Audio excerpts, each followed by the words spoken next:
Sākam svinīgo pasākumu, kas veltīts Jāņa Čakstes 155. dzimšanas dienai.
Jānis Čakste ir sacījis: Latvijas valsts stāv augstāk par visu. Ar savu dzīvi viņš to apliecināja. Tāpēc latviešu tauta vienmēr svētu turējusi Jāņa Čakstes vārdu.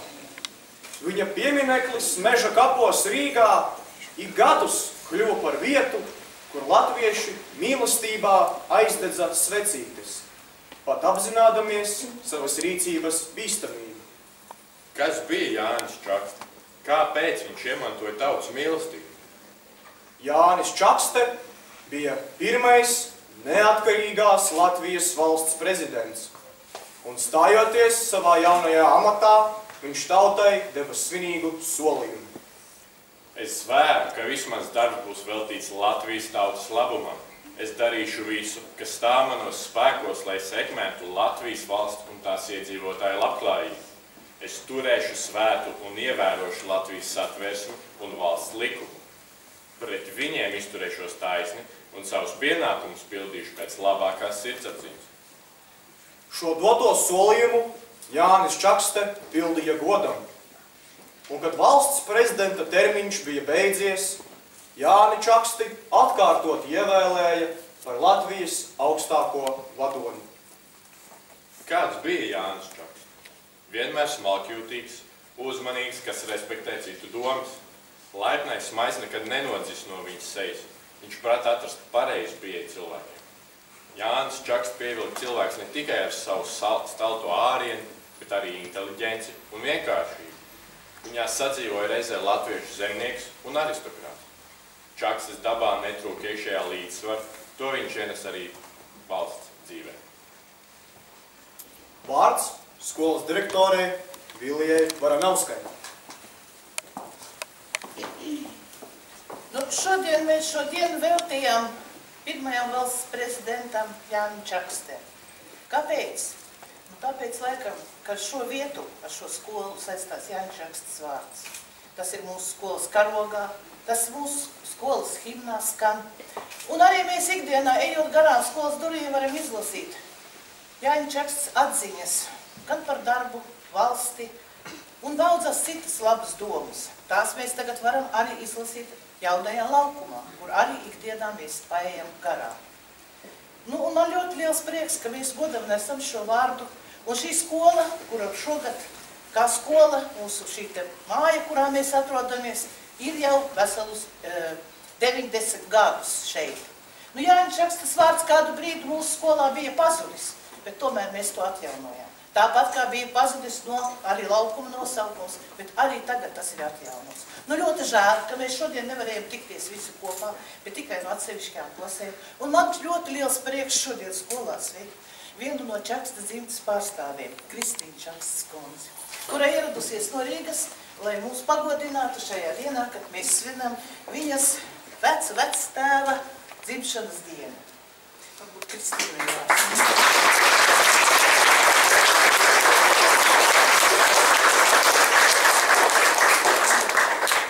Sveicināti liepainieki, kā teica, mans vārds ir Kristīna Čakste, un es esmu prezidenta maz meita. Paldies jums, ka jūs esat atjaunojuši šīs ģimnāzijas skaisto vārdu, manā opo vārdā Jāņa Čakste ģimnāzija, un paldies par laukumu. Ziniet, tas nav tik pašsaprotam. Ir daudzas pilsētas Latvijā, ieskaitot Rīgu, kur jauniebraucējs knapi var redzēt, kad ir bijis tāds valsts vīrs kā Jānis Čakste. Un kāpēc tā? Es domāju, ka ir vairāk iemesli. Es zinu vienu, un viens bija tas, ka viņš nekad savu vārdu necēla augstumos, nebungoja slavu par sevi, un to mēs ģimenē vēl joprojām mēģinām ievērot.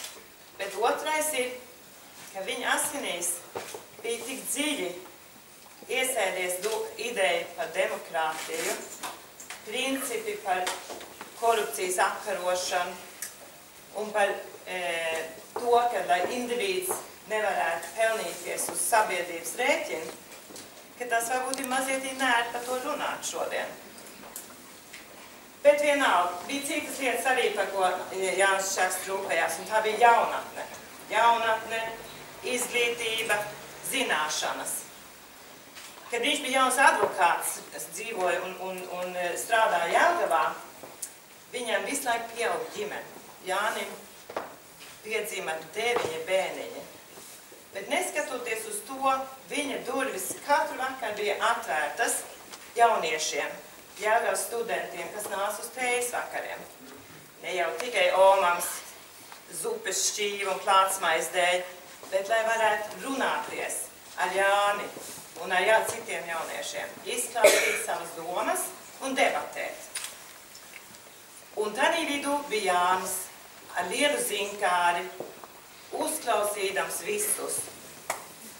Un ziniet, es domāju, ka tā ir viena no svarīgākām īpašībām vadonim. Klausīties un būt zinkārīgam. Vienalga, vai viņš strādā politikā, vai uzņēmumā, vai skolā. Un tas ir tas, ko es gribētu jums nodot. Padomi no Jāņa Čakstes caur mani. Esiet vienmēr zinkārīgi un iemācieties uzklausīt citus, jo tad jūs tiksiet tāli dzīvē. Paldies jums par ielūgumu šodien un paldies Liepājai, un es novēlu jums veiksmi darbā. Un kā jau modernā dzīvē, man jāuzņem fotogrāfija.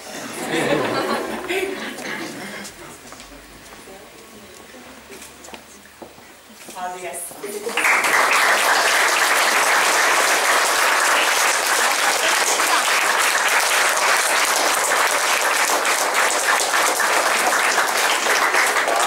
Domas priekšsēdētāja vietniekam Anciņa kungam. Labdien! Labdien! Es domāju, ka katrs no jums tiešām sirdī var būt lepns par to, ka jūs mācieties Latvijas valsts pirmā prezidenta vārdā nosauktā skolā. Es domāju, ka prezidents Čakste ar saviem darbiem, ar savu gudrību ir pierādījis to, ka Latvija var būt labāka. Un es ceru un ticu, ka katram no jums sirdī šīs atziņas noteikti paliks šodien, rīt, un arī, ka jūs kļūsiet lieli, vadīsiet valstis, vadīsiet uzņēmumus. Un iespējams, kāds no jums arī būs prezidents. Es domāju, ka pilsēta bija pelnījusi atjaunot šo brīnišķīgo laukumu pie 10. skolas, ko mēs saucam par prezidenta skolu. Un es ar lepnu varu teikt, tas nekas, ka bērni skraida un šļakstās ūdeņiem. Bet šīs atmiņas kas ir uzrakstītas, ir pietiekuši dziļa vēsture, tā ir vērtība, tā ir nākotne. Tāpēc es gribu katram no jums novēlēt, izlasīt, iepazīstīties ar tiem citātiem, ko pirmais prezidents ir uzrakstījis. Arī šeit jums skolā, uz kabinetiem, taksimšu citāti. Un dariet tā, un tad Latvija kļūs noteikti labāk. Paldies jums, bērni, paldies skolotāji. Un tāpēc es īpaši gribētu pasniegt ziedus vēstures skolotāji.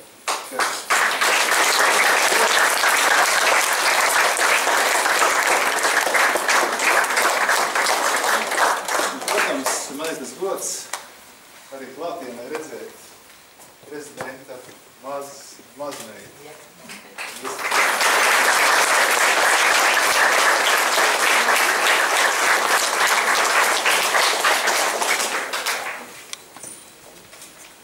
Vārds skolas muzeja vadītājai Irisai Odrukai.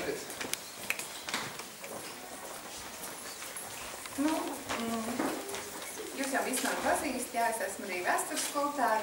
Es daudz esmu šajā nedēļā un arī pagājušajā nedēļā jums stāstījusi par Jāņu Čakstu, par mūsu skolu, vai ne? Jūs bijāt uz muzeju, bet es gribu jūs uzaicināt uz vēl vienu pasākumu. Jūs zināt, kad Jānim Čakstam ir dzimšanas diena? Jā. Kā? Vēl 2 dienas, 14. septembrī, jā. Un es gribu arī jūs vecākus un varbūt arī citus liepājniekus uzaicināt uz tādu sarunu, ekskursiju Jānis Čaksts un Liepāja. Tikšanās vieta skolas pagalmā svētdien, 14. septembrī, 12. Es pastāstīšu par laukumu, par Čakstu un arī parādīšu mūsu skolas muzeju.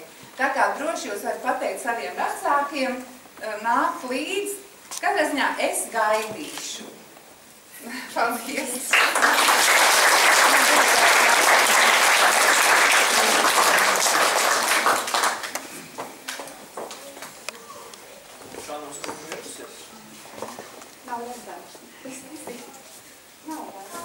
Jāņa Čakstas dzimšanas dienā mūs sveic vokālais ansamblis Gaismiņas.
Tad, kad lampas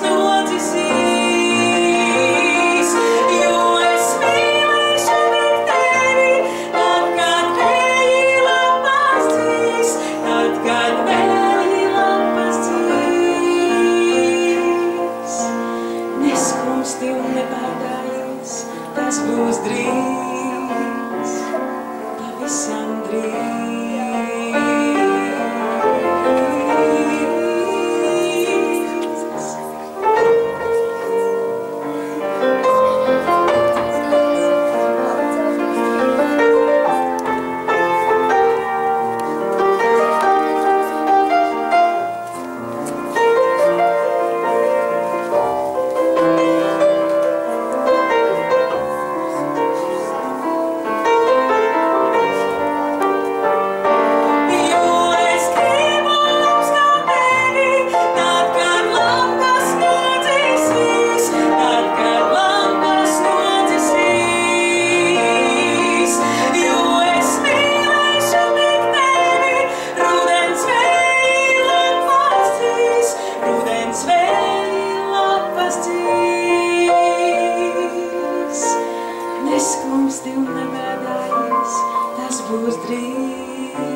Tauta satiekas svētkos, un tādu brīžu mums vajag, lai kalnā sanākot jūtam, kāds solim ir raksts.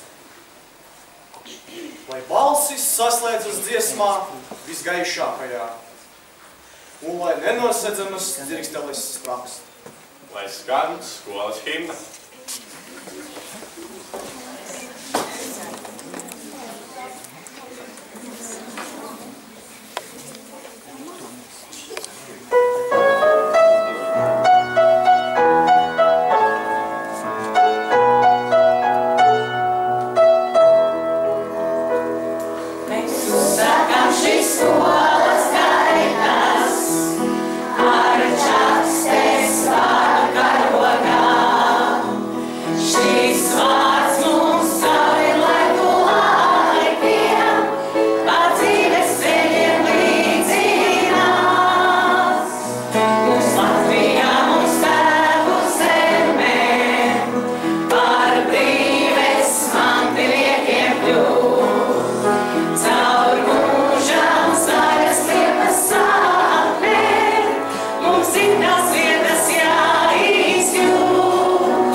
Vai kāds varētu pacelt rokas, kam baidās no lietas?